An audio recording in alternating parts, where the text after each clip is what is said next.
Welcome to Queries and Results, the podcast from Page One Power, where we sit down with SEO industry experts and discuss a variety of topics inside of SEO.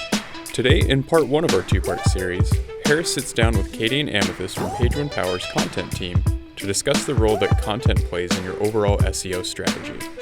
This episode of Queries and Results is sponsored by Pages Magazine. Sign up for a free subscription to the best SEO magazine in the industry.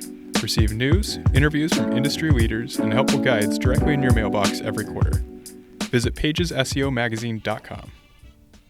Today, what we really want to do is dive in and talk about how we really go about building our content links. Other people call them guest posts. Some way we refer to them here a lot of the time is our content links. And so just if we can get just a quick overview of that, like the 30,000 foot snapshot, and then we'll go through and pick through that a little bit more. I'll give the 30,000 foot view. It's my favorite part. So really, the way that we go about building content links is we have individuals who will just do a lot of Google searching. We use specific tools to kind of filter through the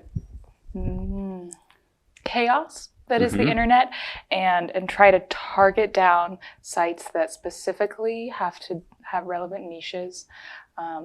We look for people who are actively asking for guest posts, people who have Write For Us pages, and people who may have just posted a guest post at some point during their blog's history.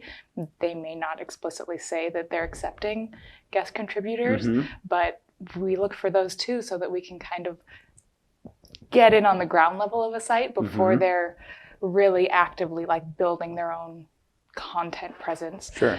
So once we find those, then we just try to be as human as possible and send an email. Say here, I have this great idea for your site. Can I write you an article? Then we go from there. And then that's when the game really starts with all the other processes that we have. So many processes. That we'll get to a little bit later. So when you're talking about when you're looking at sites and you use different tools, can you give me some examples of those tools that you do use to help filter out the clutter? Yeah, we definitely we use tools like SEMrush to check traffic. We want to make sure we write for sites that people actually go and look at. We also use Majestic to look at the trust flow and citation flow, and then also Moz and checking out the DA to make sure the DA is good. Perfect. Yeah, the metrics are so interesting because we use a trio of metrics because each one of them is, metrics are just numbers, and there's so much story behind each and every one of those numbers. And we use SEMrush and Moz to give us those numbers, but we rely on them for just to meet a certain quality standard, and that's just the first step. Beyond that, we really are using I use the phrase too often, we're using our Humanize to really go vet a site and see if there are actually people, are people leaving comments, is this really an active site? Does it just exist for SEO purposes? Because those will eventually get penalized and aren't going to be around forever. For sure. Yeah. What are some of those other things besides comments when you're talking about using Humanize? Because I think that's one thing that really separates us at Page One Power from other link vendors is the human element, how much time and effort that your teams put in to build one single link. So some of those other key factors besides we have the metrics, but then when you're diving in and looking at the Humanize, what are some of those other tells that this site is something that we do want to try to outreach to, we do want to try to go after to be able to write for them? One of my kind of go-to things is I just like to look at the other blog posts and see if they're interesting. If all the titles on there are 10 ways to use your toothbrush, okay, this is not, as a person, I don't care about this. Right. Why would anyone else want to read that? And that's one of my big ones. What are some of yours? Yeah, even just reading the articles and seeing is this even well written? Okay. Yeah. It's like people who actually know how to write, are they writing for this site, or is the site just publishing whatever comes to them? Yeah. Okay. No, that makes sense.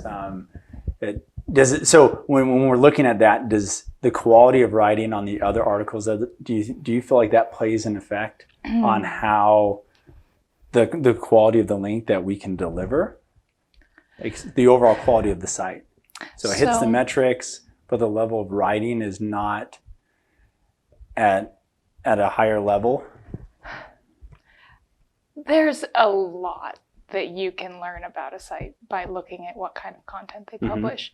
And really, it's, every blog post out there, it's everything that gets written. You're really like, you're stating like kind of where you deserve to be in the internet, like what your place is, like is this article on your blog, like, is it well written? Does it give a reader information that they wouldn't have? Like stuff like that is what really like deserves to rank. The word deserves is a little harsh, but and so I look at it the same way on a guest posting blog. Like I look at another article that's already been published there, and it tells me like, okay, what can people get away with on this site? Because editor oversight is really like, that's the sites that we have relationships with. They're really there because we have like a human relationship with an editor. And when you like know what an editor will, like what links they'll allow you to keep, and if you can write a really relevant paragraph and the editor will be like, okay, I may not like the fact that you're linking to a business, but you've pulled it off by really integrating it into this paragraph. Like those are the sort of things that like you can build a relationship off of.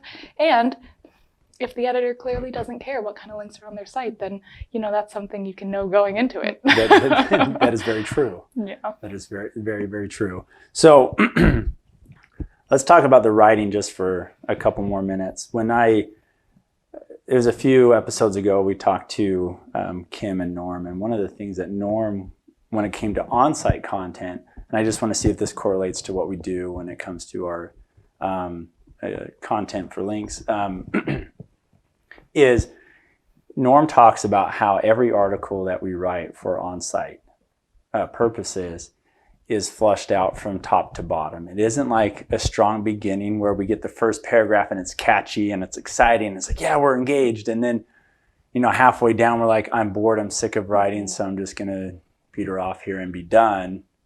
And the article wasn't fully developed and fully flushed out.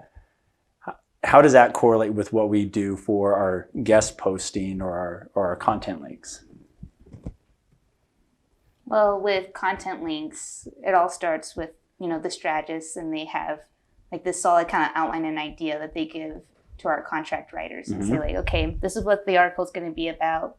Here are some resources you can use to study on the subject so you can write a really well-informed article.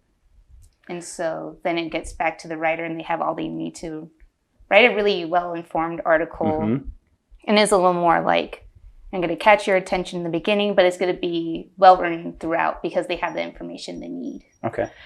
One of the like trickiest parts of our process is bridging that gap between like our outreachers and article strategists, the people who are building the outline, and then turning that into a fully fleshed out article that really makes sense.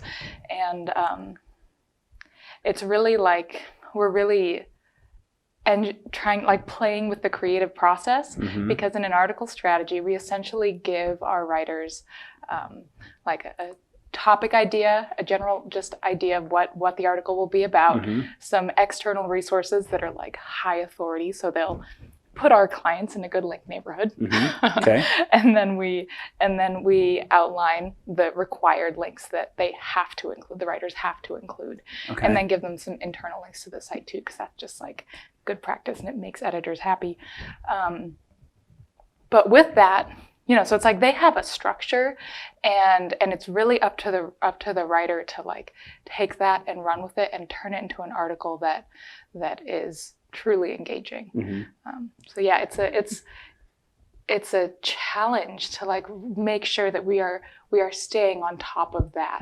Like, so what do we do to stay on that? What are some of the processes that we have internally to make sure that it flows smoothly from the strategist, their outlines, to actually being able for the writers to deliver a solid finished product? So it's always changing. Sure. Because creativity is like, is what it is. Right now we're working on a kind of a burgeoning like article quality assurance team. Okay. So a group of people who are responsible for, first a manager will like review the strategy and just make sure we don't have any like competitor issues, stuff like that. And then it gets written, and then we'll have like an editorial team basically that goes through every article and, does grammar checks. Are we using commas correctly? Any weird typos? And then just as importantly, we'll do like SEO checks, so like, is this anchor text as strong as it can be given the parameters of the site relationship, how established it is, how much we can push that anchor text and, still have it be of most benefit to our client and be of most benefit to the site. So like they're doing that sort of thing. Okay. Yeah. So we have, when it comes to so we have someone who's kind of pairing we have the strategist creating the outlines, starting point of links. And then it goes to a manager to review that outline to make sure that it's good. Okay, the outline's solid. And then it gets sent to a writer. The writer writes it, and it comes back and is then edited by a quality assurance team that is looking for SEO protocols and grammar and just making sure the article is written well. How does it fit up? How does it match with the site itself and all that kind of stuff? So how many people on average do you think touch every single article that we create? How many eyes are on that? Okay, so first is account manager. They have to make the article task. Then you have the strategist. You have an editor and a manager. Laura could also touch it. I could touch it. So really it could be like up to like 6 people touching this. For every, so we have link. Multiple eyes for every link. So our quality is definitely, when that gets published, it's been through the ringer. And we've spent many hours creating the opportunity to earn that one link. And I say opportunity because when we submit an article to, even if we built a relationship with the webmaster, so who owns the site, and we've submitted an article, is that a guarantee? Like, it's in the bank, we are done, it's deposited, we can walk away? Oh, I so wish it was. I so wish it was. No, it's like, we have an article submitted for sites that we have established relationships on. The account managers have gotten really good at estimating turnaround time. And Amethyst, I think you're probably the best turnaround time estimator in our department. But things happen. Editors will go on a vacation or it's a holiday and they're just like, oh, I'm going to ignore my email for a while. And it's very rare that they'll let us know.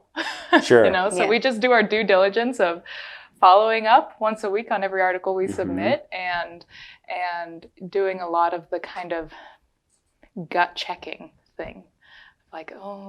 Does it? Oh, yeah. Do I feel like this guy's ignoring me? Are they going dark on me? Or is it something else? I feel like you've probably had the most recent experience with that sort of thing. Oh my gosh, there's just so many different factors that go on. You can have a relationship that has been solid for an entire year, and all of a sudden it's like, you know what? I took a second look at those links and I don't like those links. Or I was like, you know what? I decided I don't want to be in the blog business anymore. I'm just going to leave. Sell my site. See ya. So even so, at that point, we're going to take the negative side of things for a second. Great. We've done the work. Done. Everything's submitted.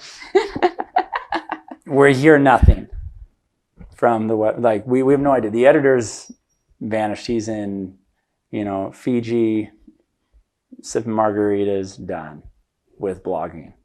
What do we do? Like we've spent hours and hours on this one article to secure links. What do we do with it? Yeah, after that point, it gets sent to our Orphan Manager, and then she will go and find Orphan it. Manager. We got to give a different. So we'll give it some context. Put some context. So we have what we call an orphanage, and we call it the orphanage because it's like the article orphanage. All the orphans who don't have homes have lost their homes. They go to the orphanage, and our orphan strategist. That's her her official title. She will diligently just go and find those orphans new homes. She'll look through the article and the clients associated with it and just try to place them on relationships that we work with. Okay. We didn't always have an orphan strategist. There was a time when we didn't get to joke about Little Orphan Annie and stuff, which is really a sad time. But we had a lot of work that would just kind of go into the ether, and that was really hard, especially for as the writer, when you're I put a lot into this and it's just going to be worth nothing. So we have I kind of love the process that we have for it.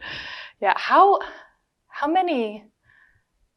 Gosh, I wish I had the number of how many orphans we rehome. It's a pretty big number. Yeah. Yeah. And it all depends. It's all for different reasons too. Sure. Either they never got back, or they tell us the reason why, and they're just I just don't like the article idea. Yeah. Mm-hmm. Yeah. So even then, it's not a guaranteed when we've communicated and we're thinking about this is the article. We've talked to the webmaster that this might be the article, and then we submit it, and they're like, "Yeah, never mind. Yeah, I went a different direction this month." Yeah, that happens. I mean, that happens a lot, especially with new sites that we haven't written before. A lot. Thanks for watching. Be sure to join us next time for part 2 of our episode with Katie, Amethyst, and Harris. For more episodes of Queries and Results, be sure to visit our website at pageonepower.com.